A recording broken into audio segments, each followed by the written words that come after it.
Stop doing hundreds of push-ups that look tough but build nothing. Let me fix that. You only need 3 simple form fixes, and you'll look stronger instantly. First, hand placement. Most guys go too wide or too close. Go shoulder width apart, fingers slightly out. That's where your chest, shoulders, and triceps actually work together. Second, range of motion.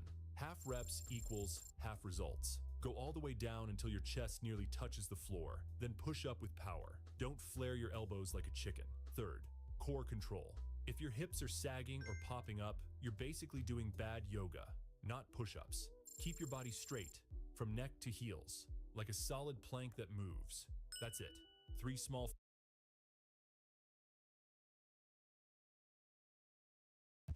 Terraria's newest update added 5 ultra secret additions, with nobody talking about the last one. Here's what I found so far. You can now craft a torch god's flavor, a potion which automatically converts all torches on the screen into their corresponding biome. As of 1.4.5.4, discovering secret seeds can now be combined via a menu, accessed by clicking the secret seed icon. Slimes can now be any color, with painting projectiles from the paint gun causing them to change into whatever your heart desires. The miner and angler set now have hard mode variants, with much improved stats for this stage of the game. And finally, there's a bizarre new classless weapon called the Pretty Mirror, which decreases luck when thrown.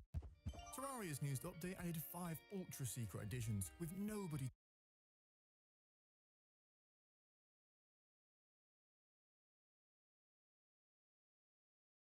Dip for fun, dip for taste, dip for spice. Young's mayo dip sauce. Dip karo, food ko with over 500 weapons in Terraria, it's so much variation in terms of weapon functionality, ranging from projectile firing swords, magical instruments, and even a gun that fires piranhas. In all of this, regardless of if it's best in class, we all have our favorites. Today, we're going to be looking at just that, my favorite weapon in Terraria, the Flare-On. Now, I know what you're thinking, there's about a dozen better melee options at this stage of the game, and yes, that's correct, but it's nothing I find quite as satisfying as using this weapon, and actually believe it can make fights incredibly easy. Plus, it can be obtained pre-mech, and make early hard mode hilariously easy for the melee class. Before we look into all of this, let's see how you can obtain it. Regardless of if you decided to beat Fishron early or not, the process for obtaining its summon item is the same. We need to get our hands on a truffle worm. Truffle worms are a rare critter which spawn in the underground glowing mushroom biome. As I've always thought though, although these are supposed to be rare, I've never had any trouble finding a bunch of them in only a few minutes. However, if you are finding them difficult to find, you can always boost your chances by using water candles and battle potions while you're down there. Now, if you see one spawn, this part can be tricky with a regular bug net, as if you get too close, the worm will burrow itself underground never to be seen again, so you have to be pretty quick on the draw. Now that you've got your hands on a truffle worm, you need to head to the ocean biome where you'll summon him. I would make a large platform to help with mobility, and when you're ready, chuck in your rod and wait for Duke to bite. For this fight, I'm using gear you'd typically have.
Choose करें सिर्फ Nestle pure life, क्योंकि healthy future से कीमती कुछ नहीं। There are certain weapons in Terraria that offer the player the ability to make parts of the game extremely easy if used effectively. For example, if you want to kill the wall of flesh with little effort, just use beanades. Or if you want to take out the destroyer in a blink of an eye, just use the Daedalus Stormbow. Today, we're going to be looking at a weapon which I think fits into this category well and will not only benefit melee players, but any player who has one. Of course, I'm talking about the Death Sickle. In short, the overall functionality of this weapon will make most events laughably easy, and with no real cost to its power. Before we delve into this, however, if you enjoy watching these types of weapon reviews, don't forget to subscribe as it really does help out the channel. Anyway, let's start by taking a look at how you get this thing. One of the many reasons the Death Sickle is so good is thanks to being obtainable pre-Plantera, only requiring the 3 mech bosses to be defeated. Once done, you're going to want to be farming solar eclipses. Now, the hardest part of this whole process is actually getting a solar eclipse to spawn naturally, as it only has a 5% chance of occurring at 4:30 AM each morning. Luckily, you can eventually craft a tablet to summon it manually, but this is locked behind post-Plantera progression, meaning the usefulness of the weapon will be diluted slightly. So, assuming you can get a solar eclipse to occur, I would highly recommend building a nice lava pit with a room underneath for you to stand in. This means you can focus all your attention on the enemy we're interested in, Reapers, which will make a beeline for the player and float through tiles. With the Death Sickle having a pretty generous drop rate of 4.94%, you're very likely to have one drop in a single eclipse. Just be wary of Mothrons, which you'll want to fight outside in a wide open space, as they can also phase through tiles. Alright, with the Death Sickle in hand, let's see what it can do. As the name suggests, the Death Sickle is a sickle that fires deathly sickles. The spinning projectiles travel approximately 12 tiles and cost no mana or ammunition. The sickle itself can also deal some contact damage, further increasing potential DPS up close. Now, let's get into the juicy parts. The projectiles can pierce up to 4 enemies and, most importantly, travel through any block. The best part is, even without this amazing perk, the weapon is brilliant in general use, dealing high damage to large crowds of enemies. Here you can see it killing pretty much instantly as the projectiles linger for a few seconds after firing. Against faster moving targets, it also performs very well and gives the player a surprising amount of range for being a melee weapon. Of course, if it can take down biomimics well, it can absolutely take down Plantera. This is easily one of the best pre-Plantera melee weapons to use during this fight, as you can stay far away from the boss without even having to aim particularly well. With very little effort, Plantera is down, and lucky for us, the Death Sickle's usefulness doesn't stop there. As you may expect, it absolutely annihilates Gorm, due to having all the things that makes a weapon effective against this boss. The piercing, phasing, and lingering of the projectiles all add up to make an already easy boss even easier, which is especially nice to see for the melee class. Now then, I think it's about time we looked at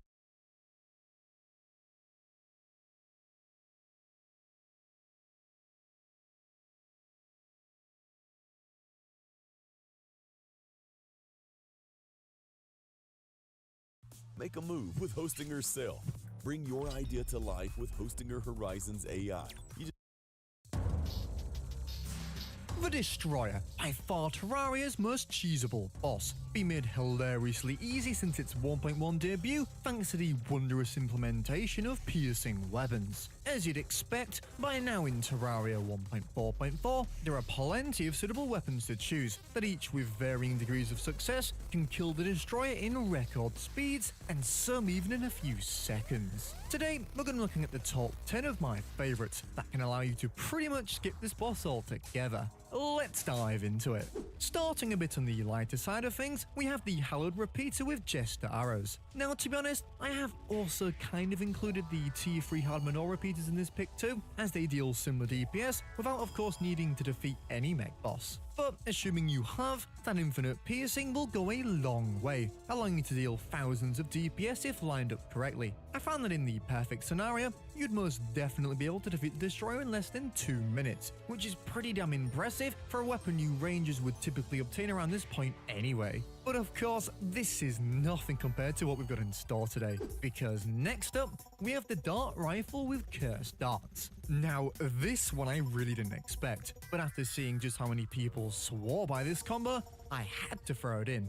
and by God I wasn't disappointed. The DPS potential of this thing is absolutely unreal, firing a trail of Chaos Flame projectiles that can pierce the destroyer's segments. With this thing fired in the right trajectory, you can expect a sub 1 minute destroyer kill every time. Such an awesome combo. And if you thought that was crazy, wait until you see our next pick, the irregular Star Cannon. The fact a pre-harbored weapon has made this list just goes to show how insane piercing can be, with its infinite piercing ranged weapon being able to deliver astonishingly high DPS that, if you're quick enough, can deal over 10,000 DPS to the boss if it's all scrunched up after spawning. If it wasn't for the costly ammo and the fact it has an upgrade, I'd have placed it a lot higher, with it taking out the destroyer in just shy of 50 seconds. Not too shabby. Next up we have our first mage weapon of the bunch, the Meteor Staff. Now, while this doesn't display quite the same DPS as the other weapons shown, not only can it deal a ton more if fired at a clump on the destroyer's segments like this, but can also be obtained nice and easily at the start of hard mode. This really is just a no-fuss weapon, and despite the fact it took it out in just over 2 minutes, its ease of use and obtainability makes up for this, making it an excellent choice for you mages. Moving on, we're now venturing into the support weapon space, starting with the Klinger Staff, which is an interesting one. You see, although this as an individual weapon deals much less DPS than the competition, I just had to rank it higher due to the nature of its functionality. You see, its ability to deal all this extra damage while using another weapon to deal the bulk gives it very little downsides, and is more so just a DPS increaser. But I do have to say, the Klinger Staff is quickly outshined with the wonderful existence of the Nimbus Rod. If you've seen my previous video on this, you'll know how ridiculously good it can be as a standalone destroyer cheese weapon. So combine this with a primary, and you'll have some of the fastest destroyer kills so far, even synergizing extremely well with the dart rifle, which are having very similar vertical piercing. And just like that, in just 35 seconds, the destroyer is in pieces. Okay, for our next pick, some of you may be quite shocked that a few years ago, this may have held the #1 spot. Yep, it's the Daedalus Stormbow. Still till this day, this has to be one of the most highly recommended weapons to use against this boss, which unfortunately is a little outdated advice, as although I still think it deserves a high spot on the list, just doesn't have anywhere near the time to kill it used to have. But you know what? If it gets the job done, it gets the job done. However, if it wasn't for its previous reputation, I would have ranked the dart rifle higher, as they both share easy early hard mode obtainability. What a crazy time we're in, and it's inevitably about to get a lot more crazy with the Star Cannon's big brother, the Superstar Shooter. I think it goes without saying that this thing can deal quite good multi-target DPS, reaching tens of thousands with ease. So, as you would expect, against the Destroyer we've got the first true eraser of today's picks, taking him down in just 7 seconds. Wow. Also, I think it's worth noting that even if you're unable to get lucky with a bunched up destroyer at spawn, the performance of this weapon is still fantastic against the fully extended Worm. An absolute beast of a weapon that's only really let down with its obtainability and sustainability. So what could possibly be better than this? Well, a weapon with the same time to kill, but without the expensive ammo requirement. Yep, the Tome of Infinite Cheese. This is truly one of these hidden gem type weapons I'm not sure that many know about. You see, it actually comes with 2 fire modes, a boring regular one and a ridiculous infinite piercing tornado on a right click, which can deliver some of the fastest destroyer kill speeds so far. As you can see though, unlike the Superstar Shooter, the best strategy with this thing isn't to shoot it all of it bunched up, but is instead optimal to have the destroyer's horizontal length laid out in a straight line, so you can hit as much as possible. And just like that, the destroyer is down in just 12 seconds. So that's our second best destroyer cheese weapon. So the question is, what takes the #1 spot? Well, I'm sure many of you have figured this out by now. Yeah, it's the Drippler Crippler. Still till this day, I don't think people have realized just what this magnificent spiky red ball can do against not only single targets, but lines of enemies.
My work is easy because I use ClickUp.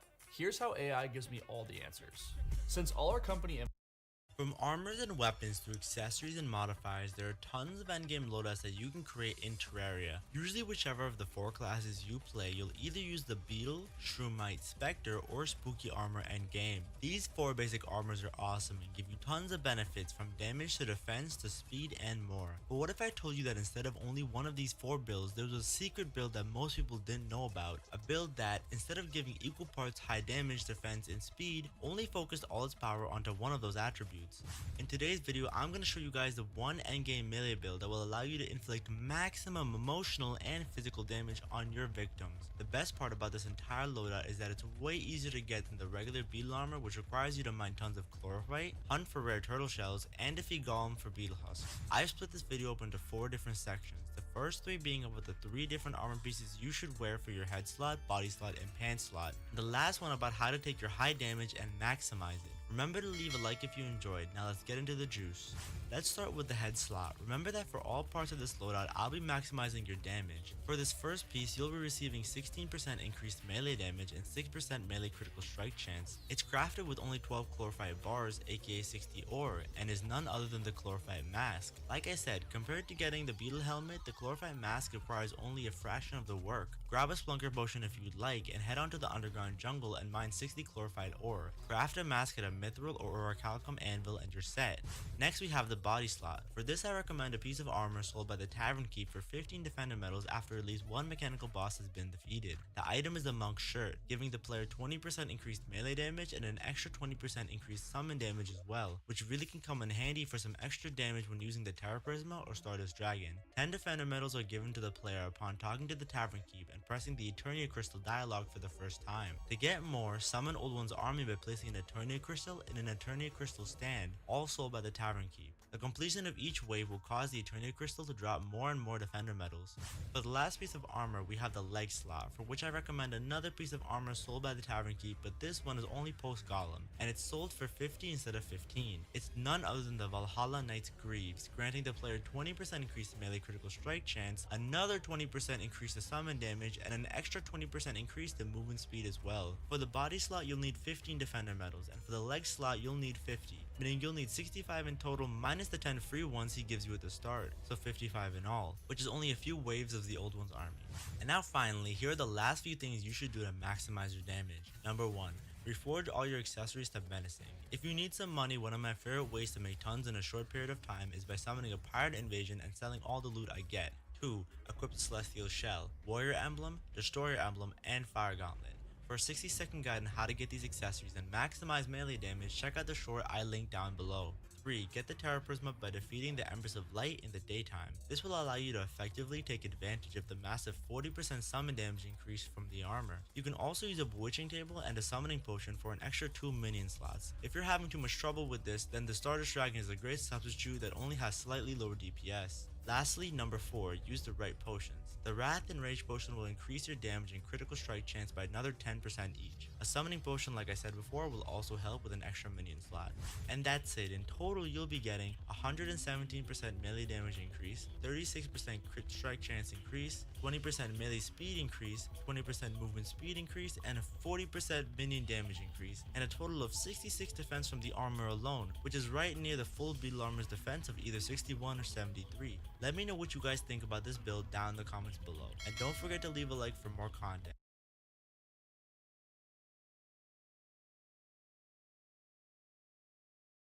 About the cultist. We got the right one. Yeah, he likes being on top. This one is. He is on top. At least 2 out of 2 times so far. Oh, he's bottom right this time. Gotcha.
you.